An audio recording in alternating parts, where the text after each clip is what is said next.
Ladies and gentlemen, good morning and welcome back to our channel once again. And it is my hope and prayer that the video is going to find you guys in good health. Personally, I am fine, as you can see.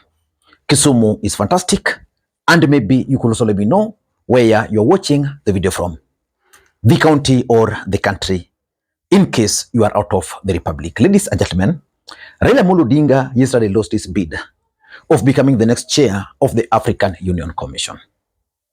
But two things caught my attention: the reaction of the residents of Kondele.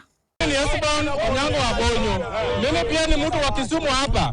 Mimi nasema ya kwamba Raila arudi tu nyumbani. Raila ni Kenyan president. Arudi. Raila hawezi wacha Ruto aue watu hapa. Raila kuje 2027 akuwe kwa ballot, ni president wa hapa. Sio wa nje. Kenya iko na shida. Hakuna chakula, vijana hawana kazi. Na anaenda nje kufanya nini? Sisi kama watu wa Kisumu, we are very happy because Raila is coming home. Arudi nyumbani. Mimi kwa majina naitwa Odinga the Beast. Mimi kama mimi Odinga the Beast huwa nina furaha sana. Kwa sababu nini? Kama Raila angechukua kiti cha AU, sisi wa Kenya tungeuzwa. Sasa baba, tumeshukuru wewe hujapata kiti AU. Kwa sababu nini? Tutakutaka. Rudi Kenya baba. Without you, Kenya cannot be called Kenya. And without you in the ballot coming election 2027 baba, no election. Nataka nikwambie. Mimi naomba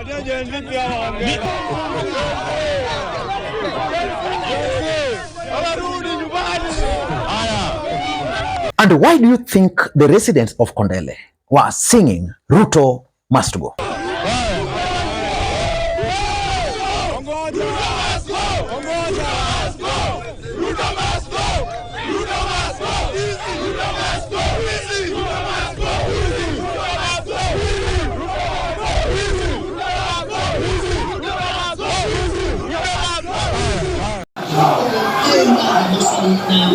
Masala ambayo tunatarajia ama tunasubiri Musa Faki mzaliwa wa Chad kutoa mwelekeo manake bara zima la Afrika. The reaction of the residents of Nyeri also caught my attention because the residents of Nyeri were actually celebrating, unlike Kondele residents who are mourning. The residents of Nyeri were celebrating because for them, the defeat of Raila Odinga will now enable Raila Odinga to come back into the country to help in dealing with William Samoei Arap Ruto. Unaitwa nani mama?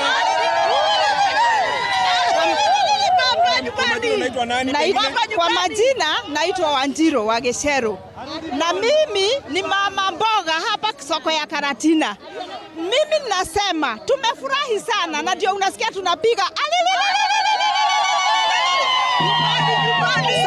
sababu Mungu ameturudishia baba. Sasa tunataka baba akuje aingie parliament. Sababu wao ndio wako wengi sasa. Tunataka akuje asimame kama vile alikuwa anasimama. Yeye ndiye alikuwa anaona watu yeye atatoboa asili. Vile kule watoto wetu wanaenda. Kwa hivyo tunamkaribisha sana na tunamtaka sana. Karibu nyumbani baba. Wewe mama, kwani hujivuni kuwa Kenya ilikuwa imejiwasilisha kwa ule uchaguzi? Walituambia tuache ukabila. Na ndio hata sisi hatukumsupport. Juu hatutaki ukabila. Baba kuja nyumbani. Karibu nyumbani. Tunakungojea sana. Asante sana mama. Asante sana mama, karibia kwenye runinga ya Citizen TV. Kwa majina unaitwa nani? Kwa majina naitwa Ares kutoka soko ya Karatina.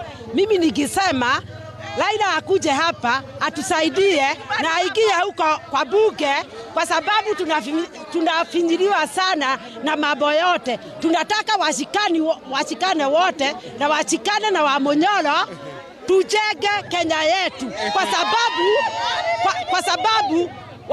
huyu alifukuza Wamonyolo huko.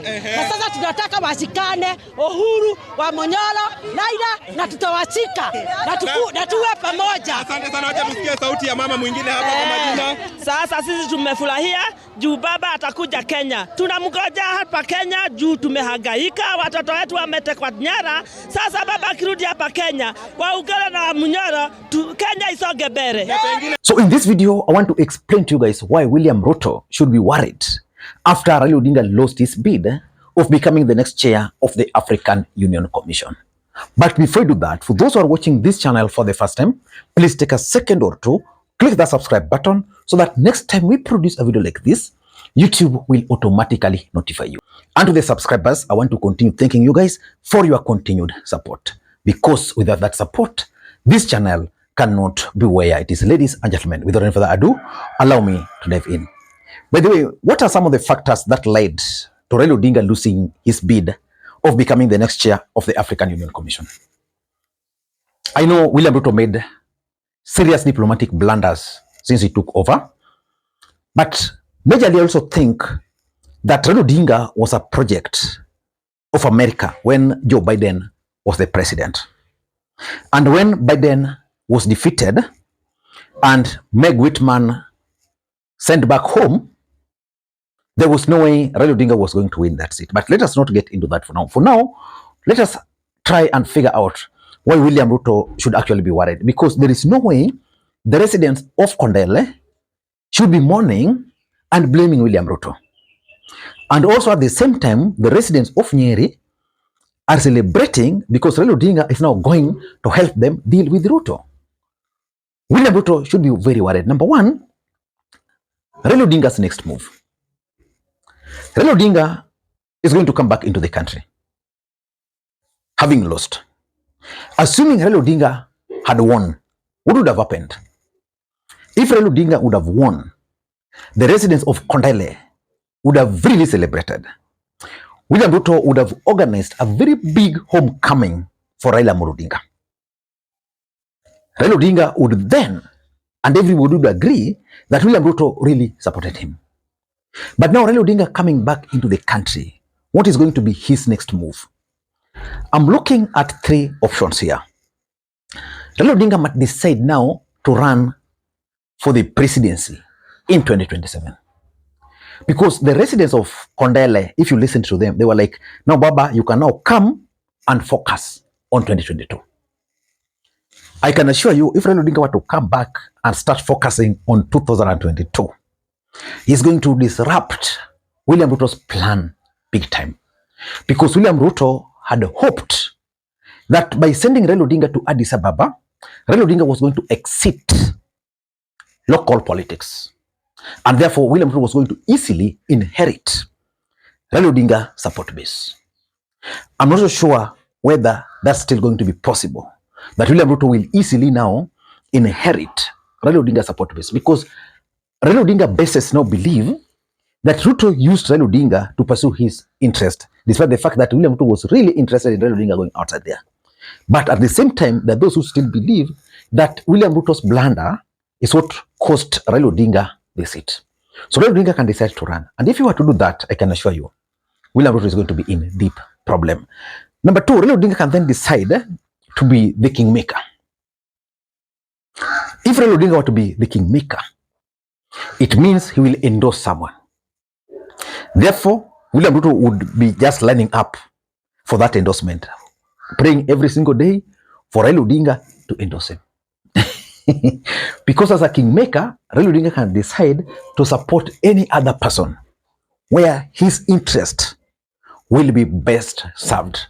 And that's why, for me, I think one of the biggest challenges for William Ruto now is to figure out how to accommodate Raila Odinga within his government.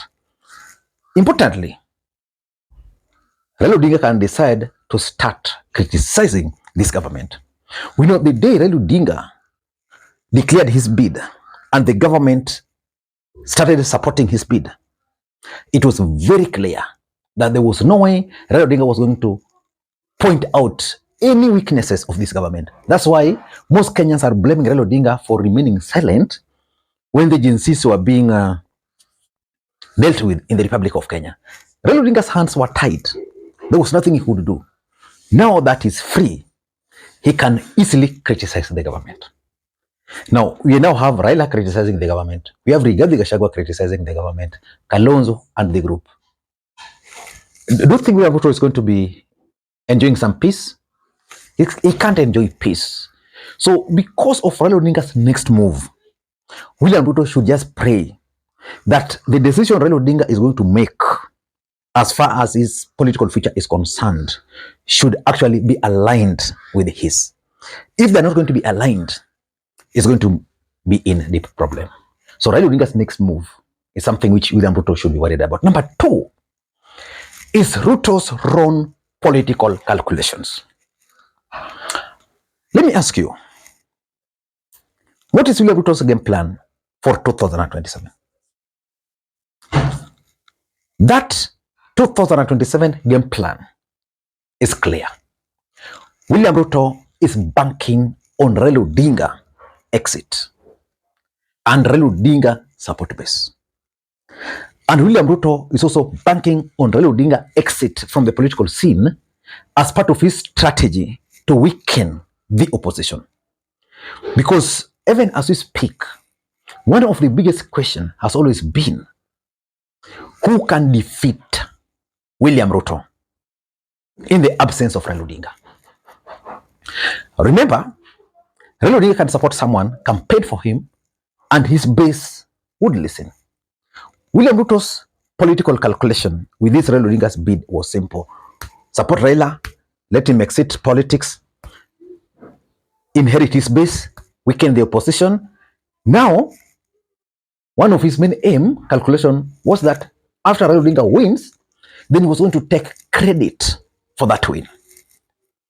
Now that Raila Odinga has lost, he can't take credit, which means he can only take blame. And that's why people like Babu Owino are now alluding to the fact that this is just a continuation of the long con, which began ahead of the 2022 presidential election. So for me, William Ruto's political calculation is going to be affected in a very big way as a result of Raila Odinga's loss. Number three is William Ruto's international image. You know, when William Ruto came into office, he came in as a project of the US government. They really supported him. In fact, if Biden had won, probably William Ruto would have been the most powerful African leader as we speak. Now, after this failed mission, it shows that African head of states and governments don't have confidence in William Ruto.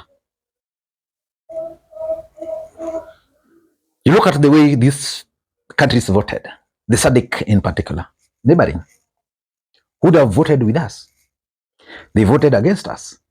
I'm told even the East African community, 3 countries betrayed Raila Odinga. And that's why Raila Odinga decided now to withdraw. The moment those 3 countries failed to support him. So William Ruto's international image is now dented. There is nothing he can tell the international community. His diplomatic blunders are being exposed, like the Israeli support. Number 4, and for me, if I were Ruto, I'll be praying over this every day not to happen.